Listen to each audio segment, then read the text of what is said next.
Hello, everybody. Nick the Tier here. Let's continue these series of short little videos and tutorials, and let's talk about importing.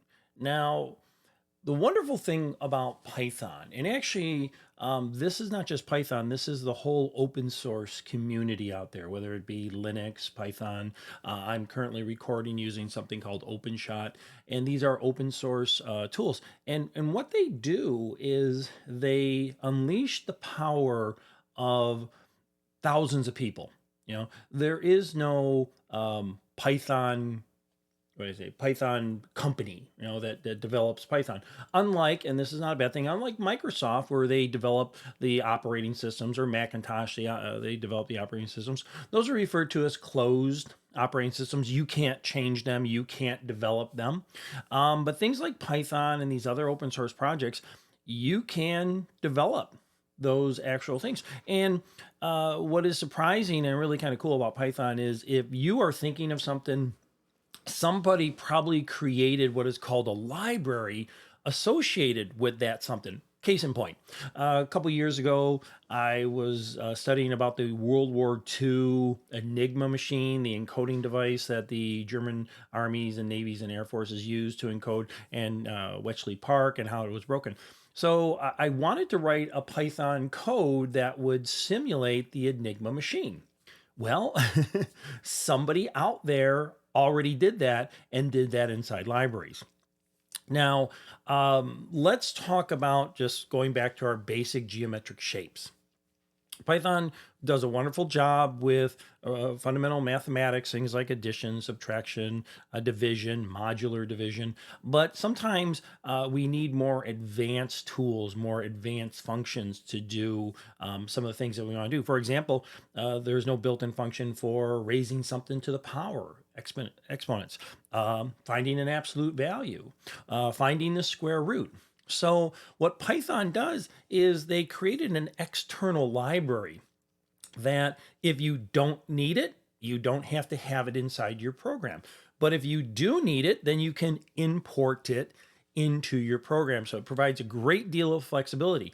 If you are studying the Enigma machine, there's libraries out there that you can import into your program. So this demonstration is an expansion upon finding the area of a geometric shape. And for this one, we are going to look at the area of a circle. We go back to 7th, 8th grade math. What is the area of a circle? The area of a circle is pi r square. There, and r being the radius of that circle. So there's things in there that we can't do with the basic Python code. So we have to bring in reinforcements. We have to bring in or import the math library. Let me do a demonstration on my screen. And similarly, I'll do the demonstration in the Python shell, and then I'll do it in the Replit, and then I'll do it in the Zybooks IDE. So let's look at my shell. So here I am in my shell, and if I wanted to, I can't even think about how I do it in Python. How would I find the value of pi? Could I create a variable? Could I create a float of pi, say pi is equal to 3.1415? Yeah, but we might want to be a little bit more robust with that. So is there a pi function? Yes, there is. But before we do that, what we have to do is we have to import that library. And the simplest way of doing it, that's why this is a basic video, we say import the library that we want. And we want the math library. So we say math. Now, again, that doesn't look like it did something. It did a lot. It took that library, took the math library, and made all those functions that are associated with that math library now available to me. If I wanted to see the math library's version of pi, I would type the library name .pi. If I hit enter, 3.141592, et cetera, et cetera, et cetera.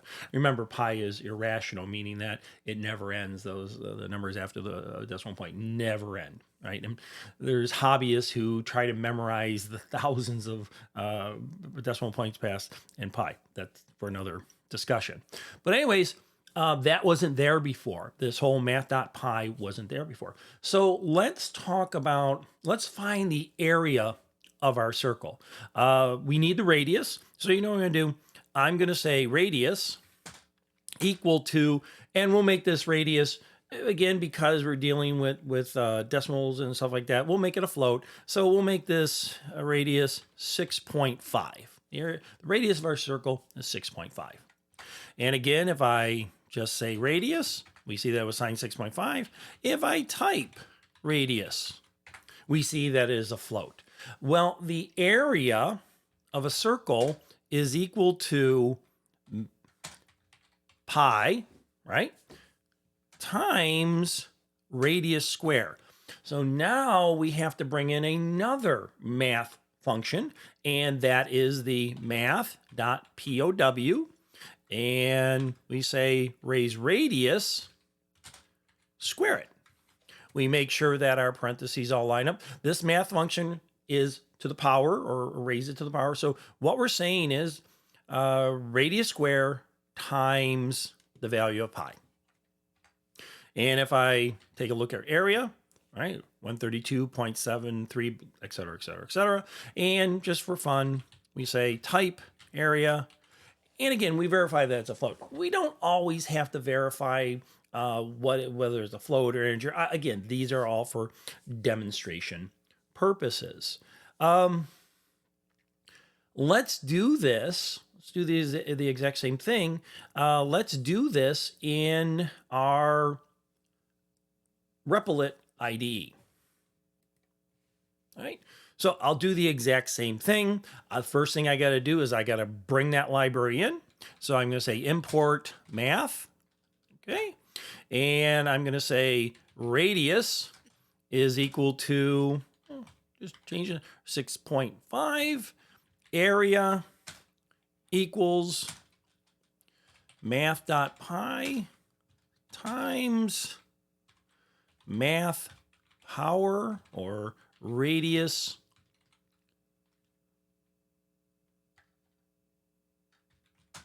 raised to the power of 2. We make sure that our open and closed parens are all lined up. And let's print the area. Let's print it correctly. We run our program. There is the area of the circle. Let's do this, and to speed things up a little bit, let's do this inside our Zybooks IDE, and I'm just going to do a copy and paste. So I go to Zybooks IDE, I'll just paste this here. So we imported math, we have the radius, the area of a circle is pi, that's this here, r square, created by that. And if we run this program, and there's the area of our circle. We looked at math.pi and we looked at math.pow for power. What are some of the other math functions that we can use? Now, for this, I'm going to jump back to the screen. I'm not going to write a program to do it. So I'm back at my interpreter. I'm going to do these demonstration of absolute value and square root. I'm just going to do it on my Python shell. Don't have to do it over in the different IDEs. The first thing we need to do, we need to bring in those math components. So we have to import the math library. That's going to give us access to all those math functions. That's a good thing. And for this one, I'm going to use some integers. I'm going to say number equals -9. All right. And if I print number, we can see it's another -9. And if I type number, we can see it's an integer. So it doesn't have to always be a float and stuff like that. I just use an integer there.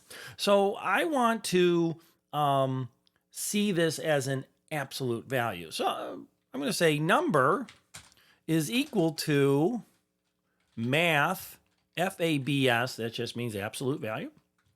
And we're going to say number here. Okay, so we're reassigning number with its absolute value. Doesn't look like something happened there, but again, if I take a look at number, it's 9.0. You'll notice that it did convert it over to a float, all right? Don't worry about that. We will talk about typecasting in a bit. actually FABS means float, absolute value. So even though number was an integer, the FABS converted it into a float, and I can prove that by number is now a float. How about, let me clear my screen. How about a square root? Well, again, the first thing we have to do is we have to import that math library. Every time I exit out of the interpreter and then go back into it, all those libraries go away. So I have to re-import it. Okay, that's fine. And this time, again, I will use a whole number. I will say, area. Area is equal to 256. And if I just say area, we see it's 256. If I type area, we see it's an integer. Now, let's fool around with this a little bit. I'm going to say area, I'm going to type it correctly, is going to be equal to math, right? We got to tell it what library to use, square root. And this time, again, I will say area. Click. Doesn't look like something happened there. Something happened there. If I go to area, basically the square root of 256 is 16. You'll notice again, it took that integer variable because these math functions like to return floats, it converted to a float. So if I type area now, you can see that it's been converted over to a float. This is normal. We do have to be cautious of it. I'm picking these numbers for a specific reason. So what did we cover in this video? We covered importing a library. There's literally thousands of libraries out there. Every morning, thousands of people wake up every day trying to find ways to improve Python. They publish their libraries. If you can think of it, let's say you wanted to do the strength of a password. Well, there's libraries. I know this for a fact. There's libraries about strength of a password. Let's say you want to do advanced statistics. Well, there's libraries associated with advanced statistics. Let's say you want to do math. Well, there's a math library. Let's say you want to program an Enigma machine. Well, there's libraries associated with it. If you can think of it, you will be surprised that somebody has probably already wrote that library. But the four commands that we used here, you're going to use a lot inside your labs. Math.py, math.pow, math.fabs for absolute value, and math.sqrt for square root. So that being said, boy, is this stuff powerful. Let's go learn some more.